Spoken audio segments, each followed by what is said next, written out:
सम्मानित मंच और साथियों, आप सभी को जोहार। साथियों, आज दिल्ली के जंतर मंतर पर हम अपनी उस बात को दोहराने आए हैं जिसे पिछले 6 दशकों से, लगभग 60 साल से हमारे पूर्वज दोहराते रहे इस गूंगी बहरी सरकार के सामने कि भाई हमारी एक पहचान है जैसे और किसी व्यक्ति की एक पहचान है कि हम आदिवासी हैं और इस पहचान को आप दर्ज कीजिए। और हमने किसी से कोई नई चीज नहीं मांगी थी। ये वो चीज थी जो आजादी तक पहले से दर्ज थी। जब से जनगणना शुरू हुई तब से आदिवासियों के लिए एक सेपरेट रिलीजियस कोड मौजूद था, एक धर्म कोड मौजूद था। लेकिन हमने देखा कि आजादी के बाद पॉलिटिकली साजिशन हम देखते हैं कि उसे खत्म कर दिया गया। और जो साजिश आज से 60 साल पहले, 70 साल पहले जो शुरू हुई थी, वो साजिश आज भी बदस्तूर जारी है। पिछले महीने दिल्ली के यही रामलीला मैदान में एक आरएसएस की तरफ से एक कार्यक्रम आयोजित हुआ था और उस कार्यक्रम में भरे मन से इस देश के गृह मंत्री ने कहा था, आदिवासियों को संबोधित करते कहा था कि इनकी एक पहचान, अलग पहचान है और वो एक ऐसी पहचान है जिसे एक देश का एक ऐसा संगठन देना चाहता है जिसका आदिवासियों से कोई लेना देना नहीं है। वो हमारी मूल पहचान को खत्म करके एक नई पहचान हमारे माथे पर थोपना चाहते हैं। एक इसी तरीके की पहचान इस देश में लगभग 72 साल पहले तब भी थोपी गई थी, जिसे आज की तारीख में हम अनुसूचित जनजाति कहते हैं। उस समय भी हमारे पुरखों ने विरोध किया था और कहा था कि हमें यह मंजूर नहीं है, हमें अपने लिए सिर्फ और सिर्फ आदिवासी शब्द ही चाहिए, इसके अलावा कोई दूसरा शब्द नहीं चाहिए। आज 75 साल बाद फिर से आप देखेंगे तो एक नई पहचान हमारे माथे पर थोपने की कोशिश की जा रही है।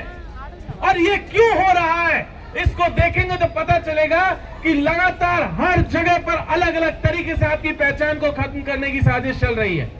मैं आपको बताऊं, पिछले दिनों राजस्थान हाई कोर्ट का एक जजमेंट आया और जजमेंट में कहा कि जो शादी, जो खास करके आदिवासियों के संबंध में, क्योंकि वो एक शादी का मामला था, एक तलाक का विषय था और वो मीणाओं से जुड़ा हुआ था, और वहां राजस्थान हाई कोर्ट का जजमेंट है, उन्होंने कहा कि इनके ऊपर कस्टमरी लॉ लागू नहीं होगा और इन्हें हिंदू मैरिज एक्ट के तहत इनको जो है अलग किया जाए। इस देश के संविधान में आदिवासियों को हिंदू मैरिज एक्ट से अलग रख करके देखा गया था। उनके लिए अपना कस्टमरी लॉ था। उनकी शादी विवाह, उनके विच्छेद, उनका अलग होना जुड़ना, तमाम उनके अपने परंपरागत लॉ से तय होते थे। परंपरागत जो परंपराएं थी उनसे तय हो रहे थे। लेकिन पिछले महीने राजस्थान हाई कोर्ट के ऑर्डर के बाद में ये सिलसिला अब देश के हर हिस्सों में शुरू हो चुका है और इसीलिए इस पहचान को बचाना हमारे लिए जरूरी है। एक दूसरी बात, जिस दिल्ली में हम बैठे हैं, इस दिल्ली में इस देश के कई ऐसे आदिवासी समूह हैं जिनकी कोई आदिवासी का स्टेटस नहीं है। इसी दिल्ली के भीतर गौंड समाज का बड़ा हिस्सा रहता है, भील समाज का एक बड़ा हिस्सा रहता है, लेकिन उसकी यहाँ पर आदिवासियों की पहचान नहीं है, उसे शेड्यूल कास्ट में काउंट किया जाता है। और सिर्फ दिल्ली ही नहीं, आपके पड़ोस में हरियाणा में देख लीजिए, वहां पर भी इसी तरीके की सिचुएशन, वहां किसी भी आदिवासी समूह को जो है आदिवासी का दर्जा नहीं है। उत्तर प्रदेश में देख लीजिए, उत्तर प्रदेश का खेल तो एकदम से निराला है। आदिवासी समूह एक डिस्ट्रिक्ट में आदिवासी है और दूसरे में आदिवासी नहीं है। एक डिस्ट्रिक्ट के भीतर भी एक तहसील में वो आदिवासी है और दूसरे में नहीं है। ये कोल के साथ है, कौन के साथ है, कई और समाजों के साथ है। और इसीलिए हमें अपनी इस पहचान को बचाने की जरूरत है। आदिवासी धर्म कोड की जरूरत है। एक और चीज आप याद कीजिए, पिछले कई महीनों से इस देश का एक सबसे खूबसूरत हिस्सा, इस देश का सबसे महत्वपूर्ण हिस्सा जिसे हम अंडमान निकोबार के नाम से जानते हैं, जो बड़े बड़े लोग इन दिल्ली और मुंबई और कलकत्ता के एसी रूम्स में बैठे हैं, जब वो घूमने के लिए अंडमान निकोबार जाते हैं, अच्छी अच्छी तस्वीरें लेकर के आते हैं और उन्हें जब वो देख करके लगता है कि वाह क्या सुंदर जगह है, उस सुंदर जगह को बचाने वाले आदिवासियों के ऊपर आज की तारीख में वहां से खदेड़ने का खतरा शुरू हो गया है। पिछले महीने 15 मई को अंडमान निकोबार एडमिनिस्ट्रेशन ने एक नोटिस निकाला था और नोटिस निकाल करके कहा था कि यहाँ की ट्राइबल एडवाइजरी काउंसिल, उसमें जो रिप्रेजेंटेशन होता है, उसमें जिन लोगों को इलेक्ट किया जाता है, उनके जो वोटर्स हैं, उनके जो इलेक्टर्स हैं, उसका नेचर बदला जाए। कहा गया कि पुराने तरीके से अब चुनाव नहीं होंगे ट्राइबल एडवाइजरी काउंसिल के, अब नए तरीके से चुनाव होंगे और उस चुनाव को डिस्ट्रिक्ट एडमिनिस्ट्रेशन जो है वो लीड करेगा, वो जिसको चाहेगा उसको अब बनाएगा।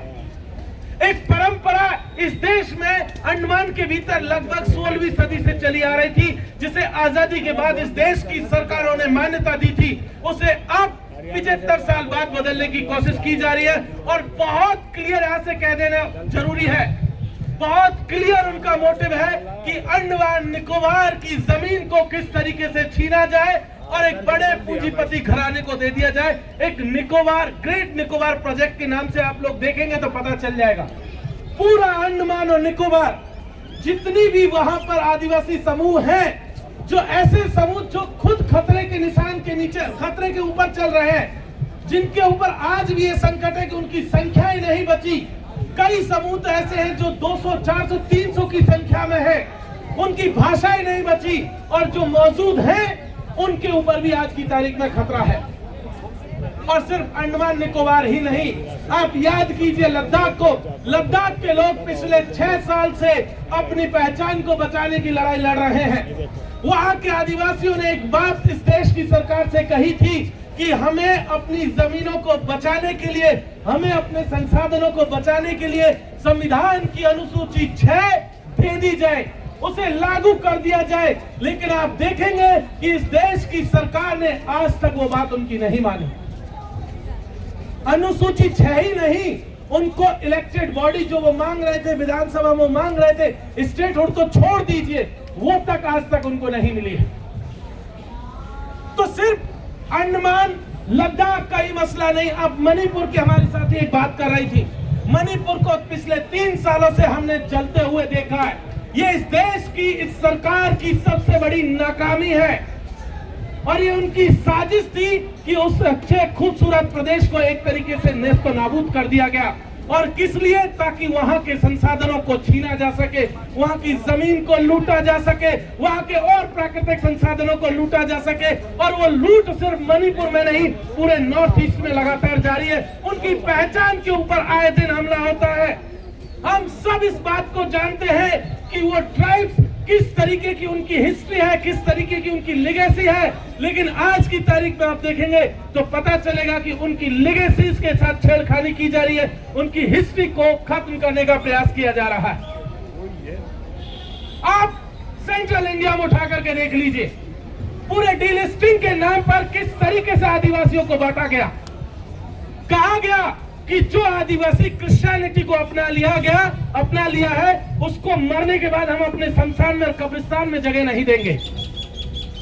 एक भाई को दूसरे भाई से लड़ा दिया गया। और सिर्फ झारखंड और छत्तीसगढ़ में नहीं, ये बीमारी जो है आज की तारीख में पूरे सेंट्रल इंडिया में फैल चुकी है। वो क्या चाहते हैं? उनका क्लियर कट मोटिव है कि पहले वो आपको वनवासी कहेंगे ताकि सिर्फ जो जंगलों में रह रहा है उसे ही काउंट किया जा सके कि हाँ इन्हीं को बेनिफिट्स मिलना चाहिए। तो हमारे जैसे लोग जो दिल्ली में रहते हैं, आपके जैसे लोग जो रांची में रहते हैं, जो पटना में रहते हैं, उनको तो वो तो कोई जंगल में है नहीं, तो उनका तो हक ऐसे छीन लिया जाए। जो बच गए हैं उनमें से जो क्रिश्चियंस हैं उनको अलग कर दिया जाए एसटी से, तो पूरा नॉर्थ ईस्ट खाली हो जाएगा। पूरा सेंट्रल इंडिया को वो अलग करना चाहते हैं आदिवासियों से। वो चाहते हैं कि जो लोग इस्लाम को मानते हैं, मुसलमान हैं, चाहे वो जम्मू कश्मीर में गुज्जर बकरवाल से लेकर के बाकी के मुसलमानों को देख लीजिए, या फिर आप देख लीजिए आपका बाकी के आइलैंड्स में जहां इस्लाम को मानते हैं लोग, लक्षद्वीप में देखेंगे तो आदिवासी 100% पॉपुलेशन आदिवासी है, लेकिन उसकी 98% पॉपुलेशन ऐसी है जो इस्लाम को मानती है। वो चाहते हैं कि उन्हें भी आदिवासी से बाहर कर दिया जाए। इस देश में कई लाख आदिवासी ऐसे हैं जो सिख धर्म को मानते हैं, जैन धर्म को मानते हैं, बुद्धिज्म। अरुणाचल देख लीजिए, पूरा का पूरा अरुणाचल और लेह लद्दाख का बड़ा हिस्सा ऐसा है जो बुद्धिज्म को मानता है, और उनको भी वो चाहते हैं कि इन्हें भी अलग कर दिया जाए। तो इस देश में आप देखेंगे तो जो लगभग आदिवासियों की आबादी आज की तारीख में 14 से 15 करोड़ है, उस 15 करोड़ में से आप क्रिश्चियंस को निकाल देंगे, उसमें जैनियों को निकाल देंगे, बौद्ध और सिखों को निकाल देंगे, इस्लाम को मानने वालों को निकाल देंगे, तो बचेगा क्या?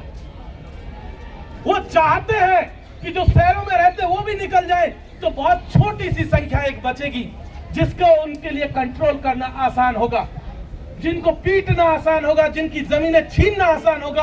और इसीलिए वो आपके ऊपर हमला कर रहे हैं, आपकी कल्चर के ऊपर हमला कर रहे हैं। आपको जानकर के हैरानी होगी, इसी दिल्ली में 2 महीने पहले जनगणना का काम शुरू हुआ था। जो जनगणना करने के लिए अधिकारी आए, उनको कहा गया कि जो दिल्ली में आदिवासी रहता है उसके नाम के आगे आदिवासी नहीं लिखना है, उसको अदर में डालना है। और वो हुआ। पूरे 2 महीने जो एक्सरसाइज चली, उसमें दिल्ली में ये दिखाया गया कि यहां कोई आदिवासी रहता ही नहीं है। हरियाणा में यही हुआ कि हरियाणा में यही दिखाया गया कि यहां कोई आदिवासी रहता ही नहीं है। और जब पूछा गया तो कहा गया क्योंकि स्टेट की लिस्ट में आदिवासी नहीं है, इसलिए जनगणना में भी हम काउंट नहीं करेंगे। हम यहां से एक सवाल पूछना चाहते हैं इस देश के गृह मंत्री को। सर, आप एक बात बताइए, इस देश में, इस दिल्ली के भीतर भील रहते हैं, गौंड रहते हैं, क्या वो आदिवासी नहीं है? अगर वो आदिवासी है तो उनकी गणना भी होनी चाहिए। और ये वो लोग नहीं है जो कल और परसों या 10 साल और 5 साल पहले आ गए। गौंडों की बस्ती इस दिल्ली के भीतर आजादी के पहले से रहती आ रही है। भीलों की बस्ती इस दिल्ली में आजादी के पहले से, जब कलकत्ता से दिल्ली राजधानी शिफ्ट की थी 1911 में, तब इस दिल्ली के भीतर गौंड और भीलों को जो है मजदूर के तौर पर ला करके बसाया गया था। आज 100 साल से ज्यादा हो गए, लेकिन उनके पास ना मकान है, ना दुकान है, और रहने की ठीक से जगह भी नहीं है। और तो और उनकी अपनी पहचान भी उनसे छीन ली गई। इसलिए हमारे लिए ये धर्म कॉलम में जो जनगणना का जो कॉलम है, उसमें आदिवासी धर्म की मांग उठाना बेहद जरूरी है। साथियों, बहुत अलग अलग सवाल है जो आदिवासियों के पिछले बहुत लंबे समय से ड्यूज है, लेकिन उन सब में नहीं जाते हुए हम कुछ और बातों पे इस बात को खत्म करेंगे। आप देखेंगे तो पूरे देश भर में आदिवासियों के ऊपर जमीन, अब 20 साल हो गया फॉरेस्ट राइट एक्ट को आए हुए, वनाधिकार कानून का आए हुए। इस देश में वनाधिकार कानून के 20 साल होने के बावजूद भी मात्र 23 से 24 लाख परिवारों को केवल जो है जमीन पर पट्टे मिले हैं, जबकि आबादी 14 से 15 करोड़ है। 23 लाख आदिवासी हैं जिनके पास पूरे देश में पट्टे हैं, बाकी की किसी के पास पट्टे नहीं है। इसी देश के सुप्रीम कोर्ट ने 13 फरवरी 2019 को एक जजमेंट पास किया था, और उस जजमेंट में लिखा था कि जिन लोगों के पास जमीनों पर पट्टे नहीं है, उन्हें अपनी जमीनें खाली करनी होंगी। एक डेटा निकल करके सामने आता है कि इस देश का 70% से ज्यादा आदिवासी ऐसा है जिसके पास जिस जमीन पर वो रहता है, जिस जमीन पर वो खेती करता है, उसके पास कोई पट्टा नहीं है। वो सुप्रीम कोर्ट का ऑर्डर आज की तारीख में सुप्रीम कोर्ट ने होल्ड पर डाला हुआ, स्टे लगा करके रोक करके उसको रखा हुआ है। लेकिन जिस दिन भी उस ऑर्डर पे से वो स्टे हटेगा, इस देश में आजादी के बाद सबसे बड़ा बेदखली या कहिए विस्थापन फिर शुरू होगा। इसलिए भी हमारी इस पहचान को बताने की जरूरत है। और एक आखिरी बात कह करके मैं अपनी बात खत्म करूंगा। साथियों, हमारे देश के जो लोग जिनको हमने वोट दे करके जिताया है, वो चाहे सांसद हो चाहे विधायक हो, उनके भरोसे मत रहिएगा, क्योंकि वो खुद आपके भरोसे बैठे हैं।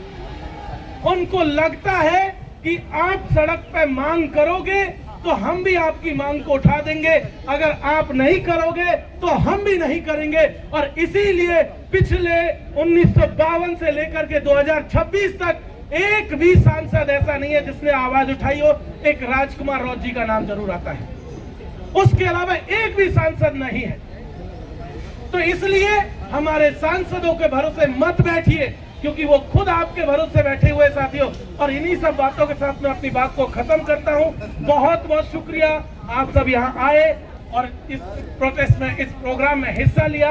आने वाले दिनों में फिर से हम लोग मिलते रहेंगे। बहुत बहुत शुक्रिया। जोहार।